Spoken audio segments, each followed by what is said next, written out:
Assalamualaikum warahmatullahi wabarakatuh. Anak-anak hebatku, anak-anak yang selalu semangat selalu. Jumpa lagi dengan saya Askarim bersama tim di dalam studio.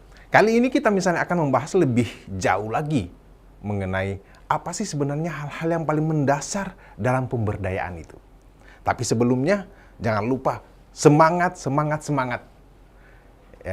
Hal ini yang paling kita misalnya inginkan, bahwa pagi yang cerah ini, suasana apapun, semangat pagi itu akan selalu digaungkan. Kali ini kita akan mengulas lebih mendetail.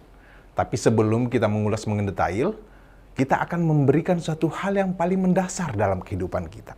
Apa yang paling mendasar yang ingin Bapak uraikan pada pertemuan kita kali ini adalah bagaimana strategi pemberdayaan.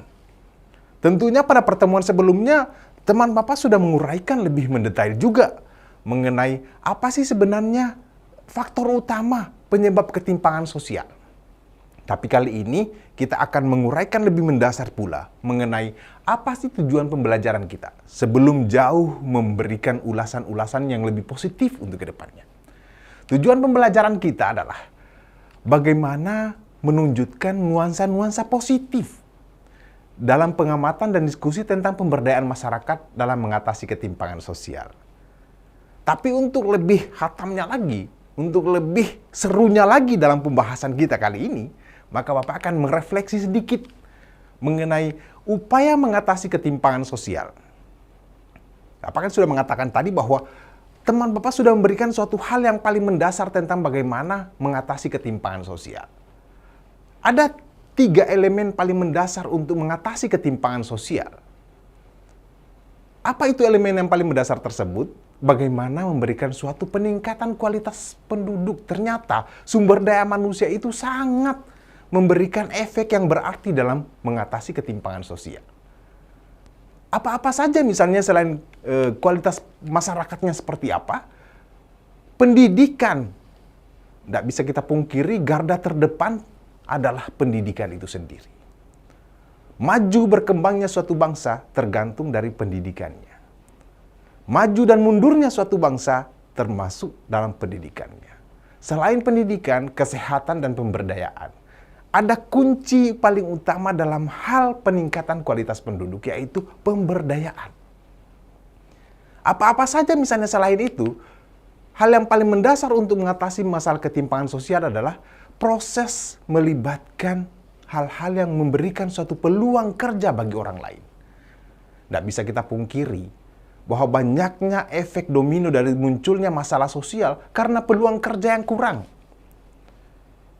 Kurangnya peluang kerja akan memberikan efek-efek yang lainnya, akan menimbulkan masalah-masalah yang lainnya. Bagaimana proses yang melibatkan pengembangan dan menciptakan pekerjaan? Tentunya harapan tersebut akan memberikan hal yang paling mendasar dalam diri seseorang untuk lebih meningkatkan kualitas hidupnya. Menciptakan peluang kerja. Selain hal tersebut, hal yang paling mendasar pula adalah bagaimana terciptanya mobilitas sosial, mobilitas geografis yang positif. Bagaimana misalnya terciptanya mobilitas geografis yang lebih positif adalah proses transmigrasi, proses urbanisasi. Urbanisasi dalam arti bahwa ada nuansa-nuansa produktif di dalamnya. Nuansa produktif seperti apa? Tentunya adalah mengaitkan nuansa-nuansa untuk kebaikan ke depannya.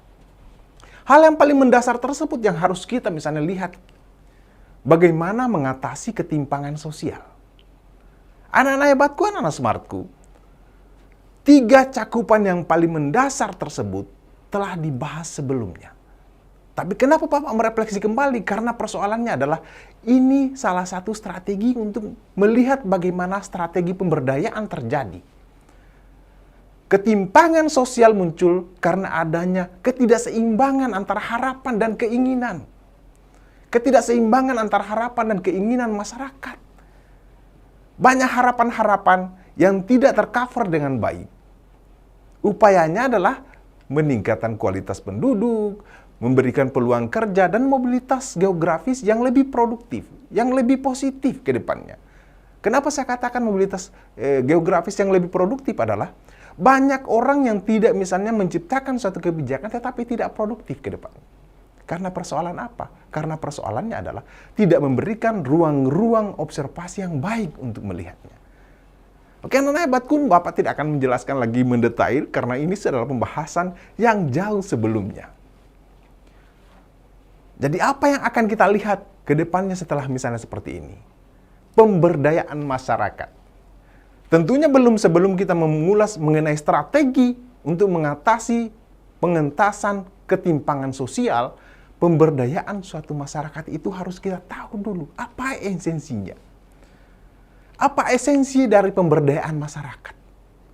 Esensi dari pemberdayaan masyarakat adalah meningkatkan harkat dan martabat. Apa harkat dan martabat seseorang?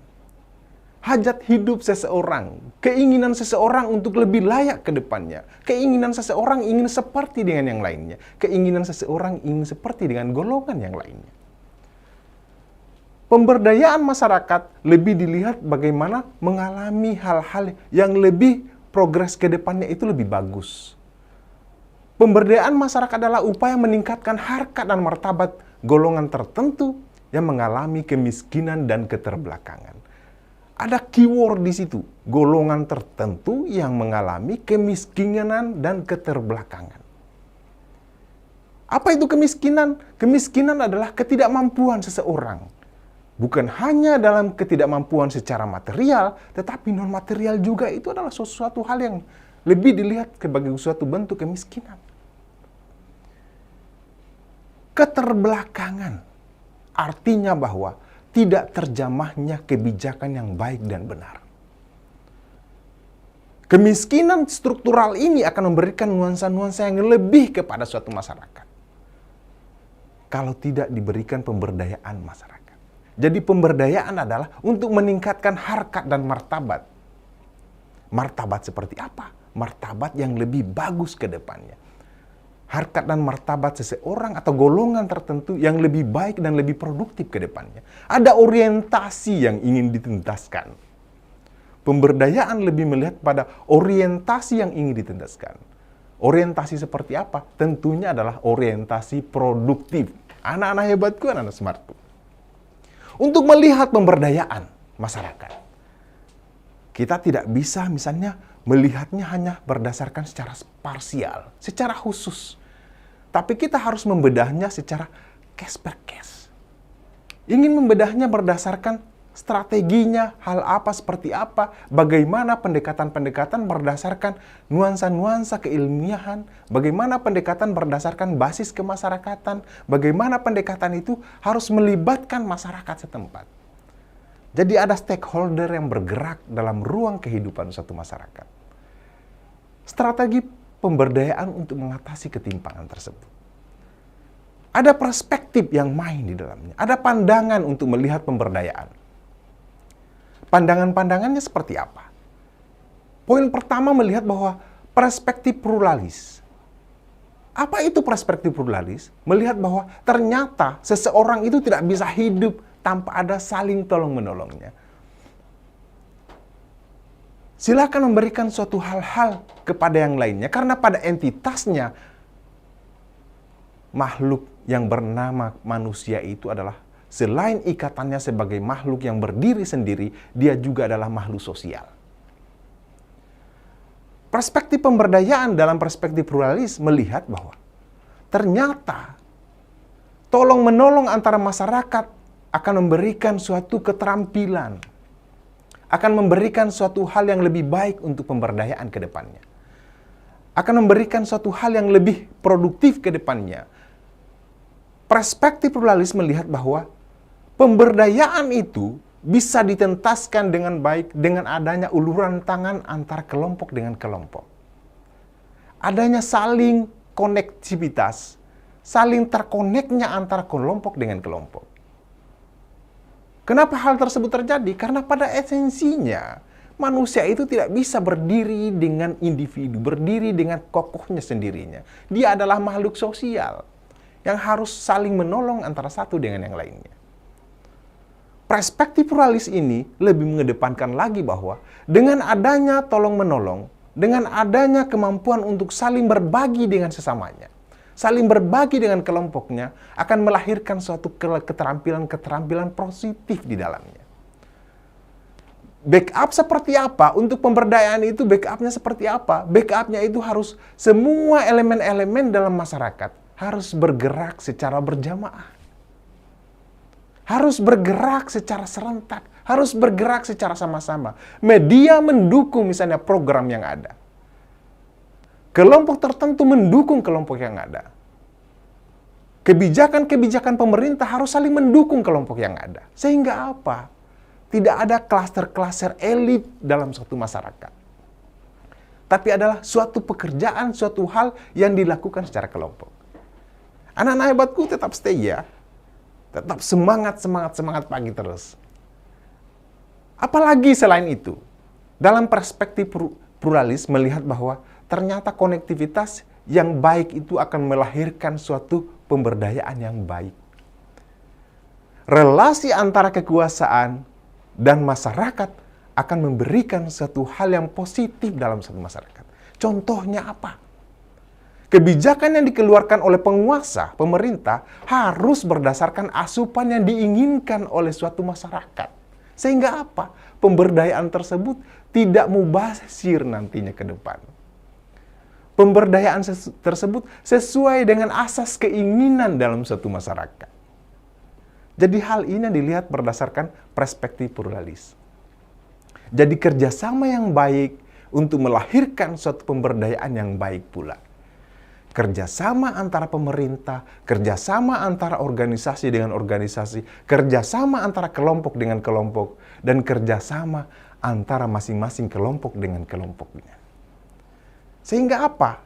Sehingga melahirkan suatu pemberdayaan yang baik.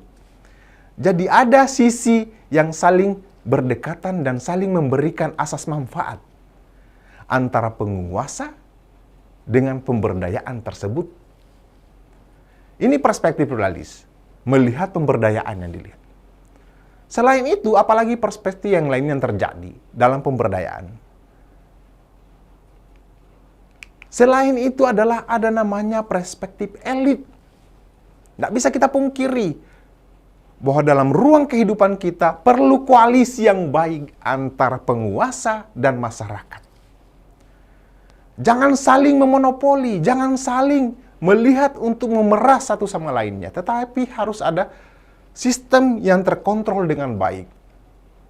Power dan kontrol yang kuat dari para elit akan memberikan sesuatu yang baik kalau dikerjakan dengan hal-hal berdasarkan asupan kebaikan. Dikerjakan dengan baik, elit harus membuat suatu koalisi yang baik, kemitraan yang baik pula. Jadi masyarakat harus berkoalisi antara misalnya masyarakat dengan penguasa yang ada setempat. Supaya apa? Supaya terjadi misalnya hal-hal yang lebih dilihatnya. Elit juga harus mengontrol. Jangan hanya melihat bahwa ini setelah diberikan kebijakan dilepas tanpa dikontrol. Sehingga apa? Kebijakan tersebut kadang tidak tepat sasaran. Jadi kebijakan yang dilahirkan harus di-backup dengan kontrol yang positif dalam suatu masyarakat. Dan masyarakat harus, kelompok-kelompok ini harus berkoalisi dengan kemitraan, berkoalisi dengan baik. Supaya apa? Supaya ada perspektif yang sama antara apa yang dilahirkan dalam kebijakan dan apa aktualisasi dalam suatu komunitas tersebut. Ini berdasarkan perspektif elit. Selain itu, apalagi anak-anak hebatku? Ada namanya perspektif struktural. Dalam melihat pemberdayaan, memandang pemberdayaan sebagai agenda perjuangan. Hayo semangat! Jadi perspektif struktural melihat bahwa ternyata pemberdayaan itu harus diperjuangkan dengan benar-benar. Ada hal-hal baru yang ingin diciptakan sebagai suatu bentuk agenda perjuangan. Karena ini akan menjadi patron, akan menjadi role model dalam suatu kehidupan kelompok-kelompok tersebut. Akan menjadi suatu bahwa ternyata kita bisa. Ternyata kita mampu menaikkan harkat dan martabat kita. Ternyata kita punya keinginan untuk itu. Ternyata setelah kita berusaha, berusaha maksimal, hasilnya lebih baik dibandingkan sebelumnya. Ada agenda perjuangan. Jadi ada agenda yang harus dikerjakan secara kolektif. Supaya apa? Supaya pemberdayaan itu lebih baik ke depannya. Ini berdasarkan perspektif pemberdayaan dalam segi struktural. Jadi kalau kita membedah suatu pemberdayaan, perlu case by case. Perlu ada irisan-irisan antara perspektif pluralis, perspektif elit, atau perspektif struktural. Poin utama dalam perspektif struktural adalah ada agenda perjuangan. Ada hal-hal yang ingin diperjuangkan. Apa itu agenda perjuangan hal-hal yang diinginkan? Agenda perjuangan biasanya adalah untuk menaikkan harkat dan martabatnya. Ada posisi yang didongkrak. Ada posisi yang dinaikkan. Supaya apa? Supaya masyarakat kita lebih mengenal namanya kesejahteraan. Pemberdayaan masyarakat lahir untuk menaikkan harkat dan martabat suatu masyarakat. Supaya apa? Supaya masyarakat mengenal namanya kesejahteraan secara kolektif. Bukan kesejahteraan secara individu, tetapi kesejahteraan secara kolektif. Selain itu apalagi? Perspektif terakhir melihat bahwa ternyata dalam pemberdayaan ada namanya perspektif post-struktural. Setelah berhasil itu kira-kira misalnya seperti apa ke depannya? Apa titik tekan pemberdayaan pada aspek ini? Tentunya titik tekannya adalah kalau mau berhasil dan baik, training yang baik, pendidikan yang baik, maka manajemen itu akan lahir dengan baik pula. Bukan cuma agenda perjuangan yang ingin dilihatkan, tetapi bagaimana memanage pemikiran dengan baik. Cara memanage pemikiran dengan baik adalah melalui elemen yang dinamakan dengan pendidikan. Aspek pendidikan kepada masyarakat, aspek edukasi masyarakat yang baik. Jangan hanya misalnya pemberdayaan itu diturunkan tidak berdasarkan asupan keinginan masyarakat.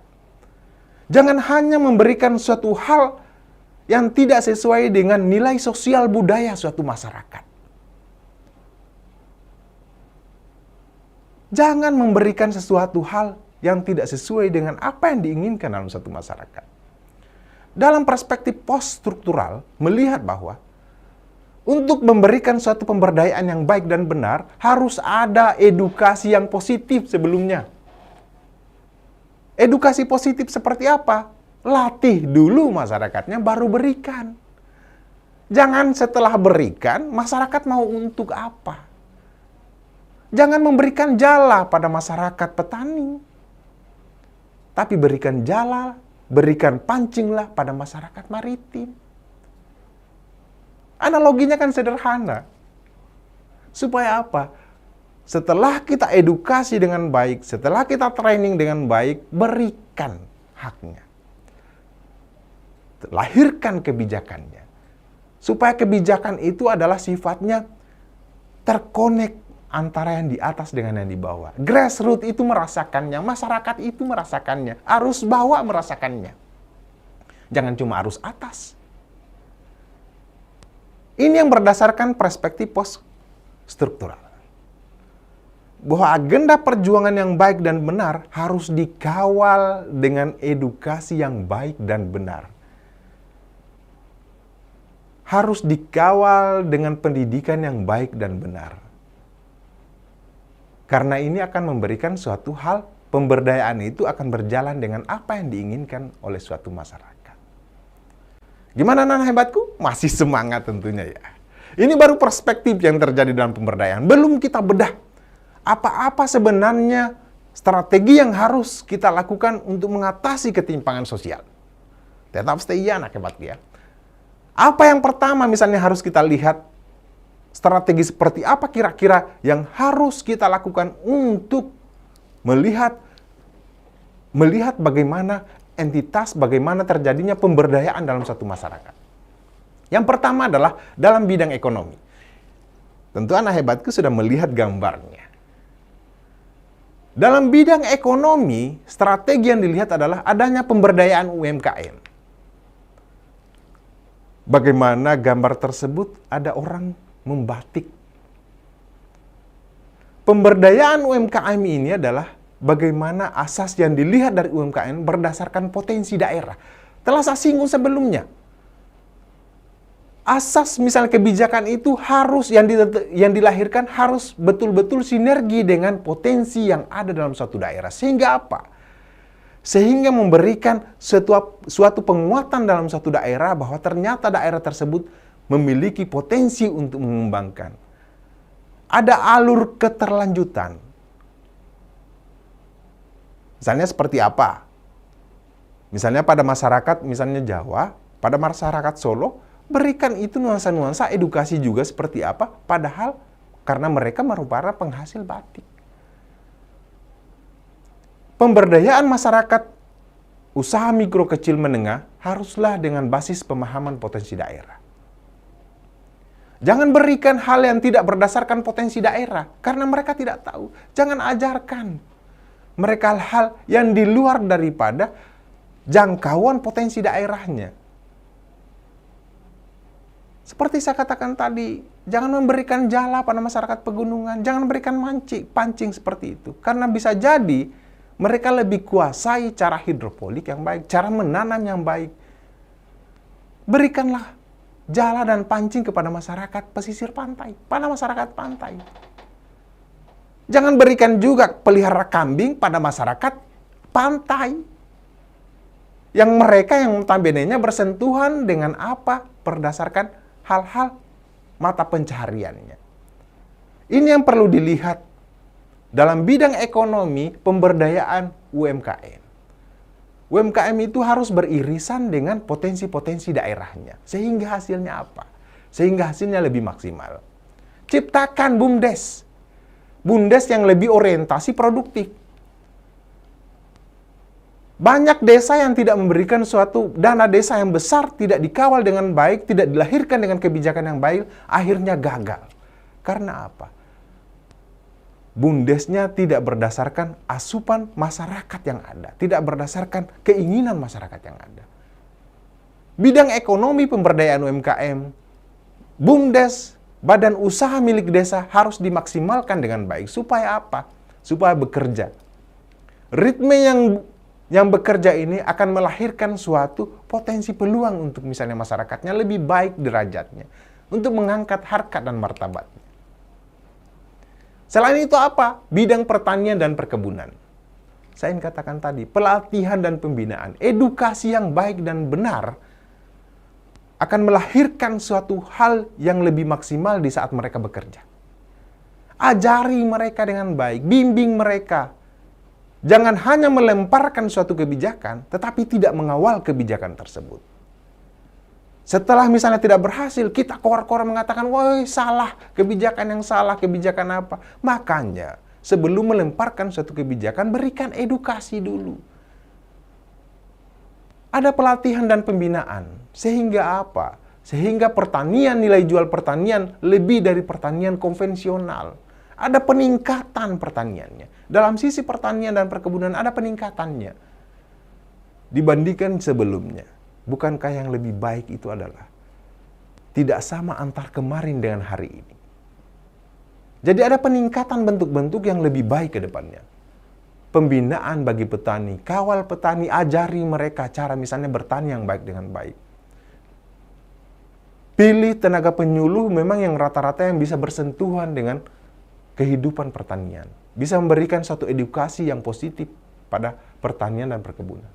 Selain itu, selain misalnya dilihat berdasarkan pelatihannya, selain setelah dilatih dan dibina, tentunya diajarkan juga bagaimana pemasarannya.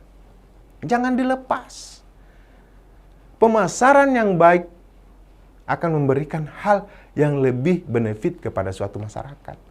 Akan memiliki nilai-nilai benefit kepada suatu kelompok. Apalagi dalam era digital sekarang. Ajari mereka bagaimana cara menjual hasil produknya sehingga sehingga memberikan keuntungan yang lebih baik bagi mereka. Ajari mereka bagaimana sourcing, ajari mereka bagaimana membuat website sehingga mereka lebih mudah untuk menjualnya. Di zaman sekarang seiring perkembangan teknologi informasi dan komunikasi, para petani perlu dibimbing untuk pemanfaatan secara online. Sehingga apa? Sehingga pasar itu bukan hanya bersifat sektoral, bukan hanya bersifat sepekan, tetapi dia lanjut terus. Karena bisa menjangkau pasar yang lebih luas. Itu juga yang harus dilihat supaya apa? Supaya bidang pertanian dan perkebunan kita lebih bagus ke depannya. Pelatihan dan pembinaan yang baik, pemasaran yang maksimal akan memberikan efek domino kepada yang lainnya. Apalagi selain itu, anak-anak hebatku, strategi pemberdayaan untuk mengatasi ketimpangan sosial, selain itu adalah ada namanya bidang kesehatan. Ini yang harus dilihat. Dalam bidang kesehatan, banyak sekali hal yang terjadi di luar daripada ekspektasi harapan masyarakat karena persoalan apa? Persoalan kesehatan kita terkadang tidak menyentuh sebagian. Perlu ada sarana dan prasarana kesehatan yang memadai, yang memberikan hal-hal kenyamanan.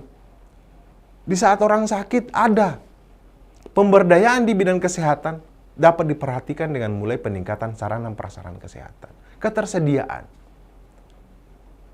Ketersediaan yang baik dan benar, ketersediaan yang cukup antara sarana dan prasarana kesehatan akan memberikan hal-hal, memudahkan masyarakat untuk mengontrol, memudahkan masyarakat untuk diedukasi secara hal-hal yang lebih positif mengenai kesehatan tersebut. Promosi dan penyuluhan program kesehatan. Bidang kesehatan, sarana dan prasarana, promosi penyuluhan program kesehatan. Misalnya di zaman sekarang banyak sekali hal-hal yang mudah dilihat berdasarkan hal tersebut. Apalagi yang lainnya selain bidang kesehatan. Hal yang lainnya adalah bagaimana bidang pendidikan. Ini yang harus dilihat secara mendasar. Untuk memberikan suatu kecerdasan suatu bangsa dalam amandemen undang-undang kita. Telah dimaktubkan, telah dicetak secara jelas bahwa untuk mencerdaskan suatu bangsa perlu ada pendidikan yang baik dan benar. Karena apa? Pendidikan itu adalah mata rantai. Pendidikan adalah mata tajam yang paling hal yang untuk memajukan suatu peradaban suatu bangsa. Bidang pendidikan harus dilihat bukan hanya berdasarkan parsial, tetapi bukan hanya berdasarkan sepihak, tetapi harus berdasarkan perangkat holistik. Secara menyeluruh. Bidang pendidikan, sarana dan prasarana harus mencukupi. Akses-akses yang dilihat dari berdasarkan hal tersebut, pemberdayaan masyarakat di bidang pendidikan dapat berupa renovasi dan pembangunan. Perlu dilihat bahwa kita adalah masyarakat maritim, masyarakat yang banyak sekali pulaunya. Masyarakat-masyarakat pulau yang kadang di luar daripada itu tidak mampu mengenyam pendidikan karena persoalan apa? Karena persoalan pembangunan. Tempat mereka untuk mau belajar. Kurangnya rumah-rumah yang sudah reok, tempat-tempat yang sudah reok, mereka gunakan untuk misalnya belajar. Hal tersebut perlu dilihat pada masyarakat pedalaman, pada masyarakat pulau-pulau. Harus dilihat berdasarkan hal tersebut. Supaya apa? Supaya tidak ada kecemburuan yang paling mendalam. Supaya tidak terjadi ketimpangan. Supaya tidak terjadi apa yang diinginkan. Supaya tidak terjadi misalnya hal-hal yang lebih ke depannya melihat seperti apa. Karena kecemburuan sosial muncul karena adanya ketimpangan yang sangat jelas dalam satu masyarakat.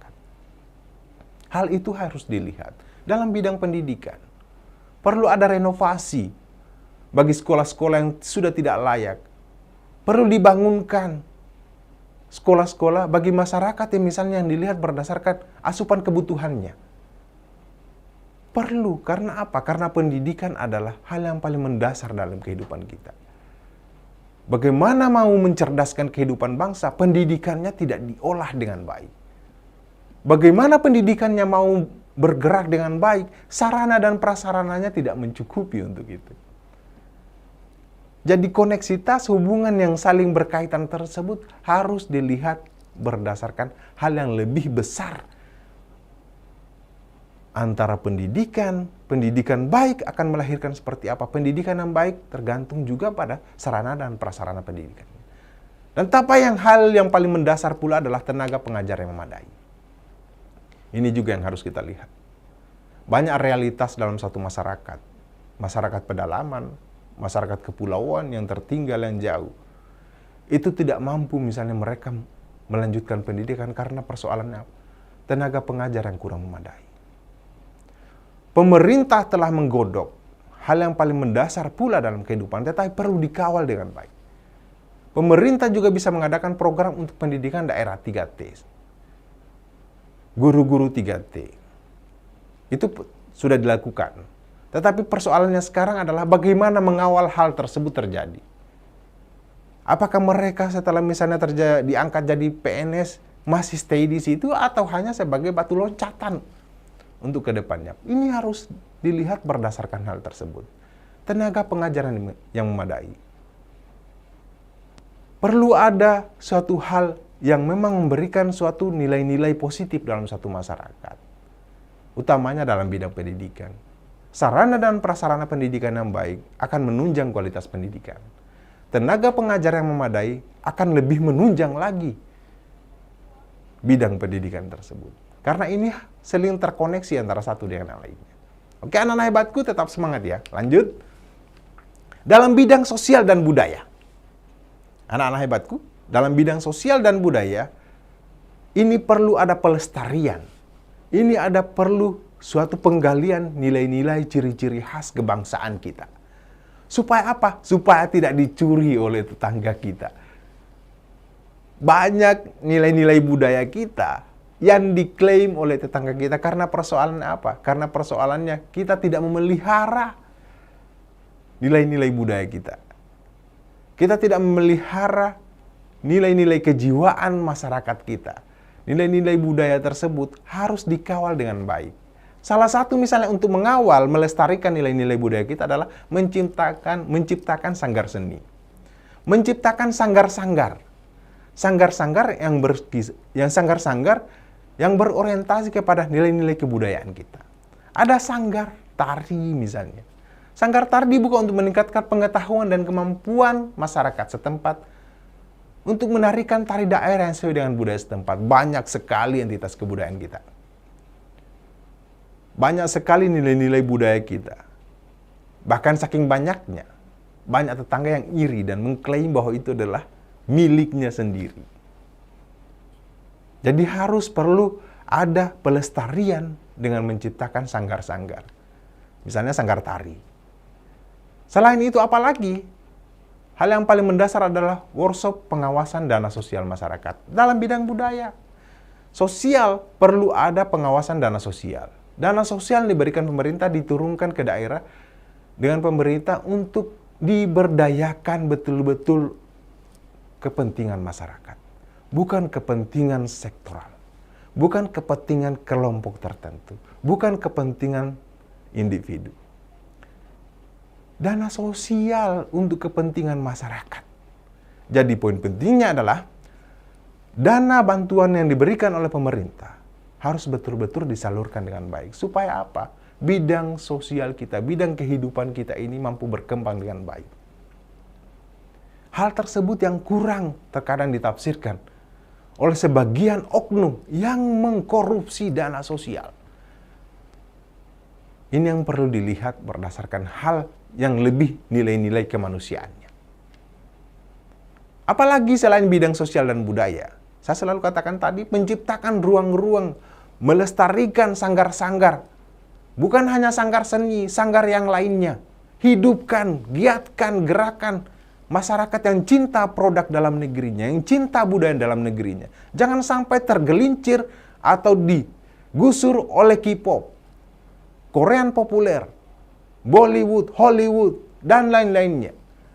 Karena persoalan apa? Karena persoalannya mereka belum terlalu diperkenalkan oleh budaya-budaya lokalnya.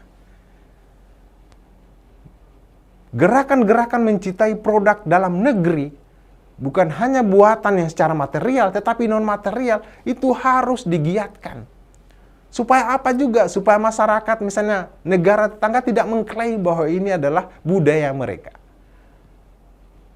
Itu yang harus digiatkan. Pengawasan dana sosial, awasi. Bukan hanya misalnya pemerintah membuat tim, tetapi masyarakat juga menjadi mata pengintai terjadinya kalau tidak terjadi mata pengintai apabila dana sosial tersebut tidak digunakan dengan baik dan benar. Laporkan. Kerjakan secara sama-sama. Sehingga apa? Sehingga hal tersebut tidak terjadi. Apalagi yang lainnya, selain misalnya bidang sosial dan budaya, anak-anak hebatku, smartku, ada namanya bidang politik. Ini baru-baru terjadi misalnya hal yang lebih menghebohkan. Adanya pemilihan kepala desa. Wah, luar biasa. Ternyata tensinya, panasnya luar biasa. Dibandingkan pilkada, pilpres, pemilihan kepala desa itu luar biasa. Gesekan-gesekan dalam suatu masyarakat terjadi dengan sangat memberikan hal yang seperti apa? Banyak hal-hal yang tensi-tensinya luar biasa. Tentunya berangkat dari hal tersebut, perlu pengenalan cara mengikuti pilkada, pilpres, dan pildes. Pilihan desa. Karena banyak sekali konflik yang terjadi antara kelompok dengan kelompok dalam satu desa karena persoalan beda pilihannya. Beda pilihannya, bro. Beda pilihannya, sis. Karena persoalan itu. Mereka melihat bahwa ternyata mati-matian seperti apa, langsung bergesekan seperti apa.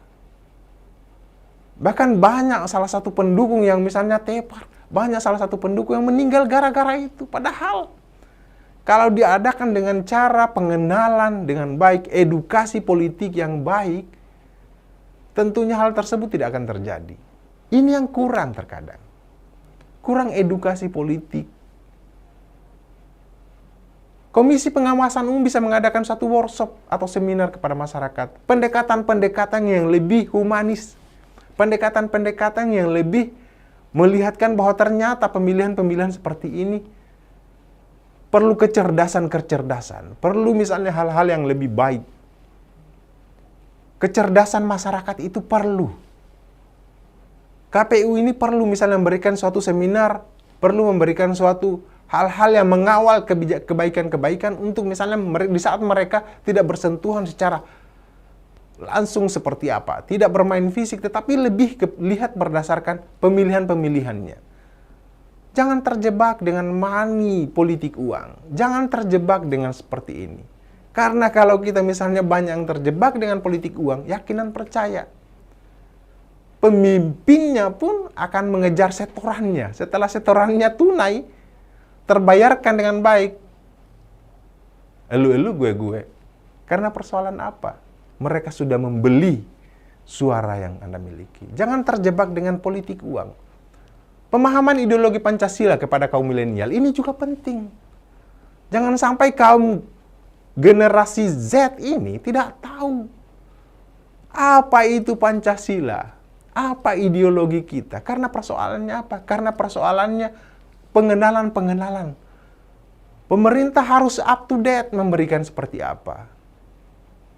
Berikan pemberdayaan, berikan hal-hal supaya apa? Mereka tahu bahwa Hatam ternyata ini ideologi kita. Bukan hanya tahu, tapi mereka memahami dan mampu mengawalnya. Dengan seperti apa? Ideologi bisa diajarkan dengan materi yang mudah. Materi yang mudah dengan generasi-generasi kaum milenial sekarang. Jadi apa kesimpulan strategi pemberdayaan dalam mengatasi ketimpangan sosial adalah perlu penguatan dalam bidang pendidikan, bidang ekonomi. Ekonomi yang baik dan benar akan melahirkan kemapanan suatu bangsa yang baik dan benar. Kemapanan suatu masyarakat yang baik dan benar. Setelah misalnya kemapanan ekonomi akan menciptakan ruang-ruang, akan melengkapi ruang-ruang yang lainnya.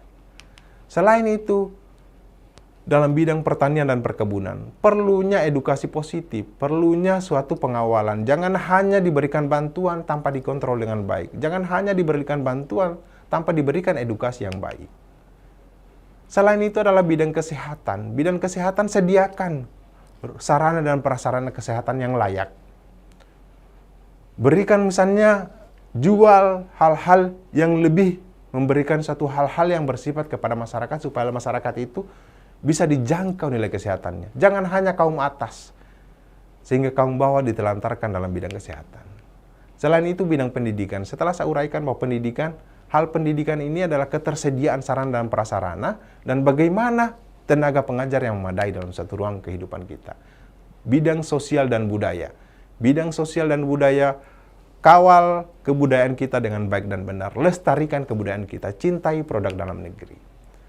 Dalam bidang politik, berikanlah misalnya edukasi positif kepada kaum milenial yang sesuai dengan zamannya, supaya mereka mudah mencerna dan mudah memaknai, sehingga mereka lebih mudah lagi untuk mengaktualisasikan dalam kehidupannya. Oke, anak-anak hebatku, contoh soal kira-kira misalnya kalau soalnya seperti ini, ketimpangan sosial terjadi dalam masyarakat dapat menimbulkan masalah sosial yang beragam, seperti kenakalan remaja, munculnya angka kriminalitas, pencemaran lingkungan, dan sebagainya. Upaya yang dapat dilakukan untuk mengatasi masalah ketimpangan sosial tersebut. Kira-kira misalnya kalau seperti ini, anak hebatku, apa jawabannya? Ayo, 1, 2, 3. Betul! Setelah melihat misalnya hal tersebut, jawaban yang benar adalah meningkatkan kualitas penduduk melalui pendidikan, kesehatan, maupun pemberdayaan kelompok di masyarakat. Jadi ada peningkatan. Supaya untuk mengatasi ketimpangan sosial itu harus ada peningkatan kualitas penduduknya. Sumber daya manusia itu harus ditingkatkan. Bagaimana meningkatkan sumber daya manusia? Amunisi yang harus diisi adalah melalui elemen pendidikan, melalui sektor kesehatan, dan pemberdayaan dalam satu masyarakat. Berdayakan masyarakat yang baik dan benar. Untuk latihannya di rumah, anak-anak hebatku, silakan scan barcode di bawah. Ini akan menjadi poin penting bagi kita ke depannya.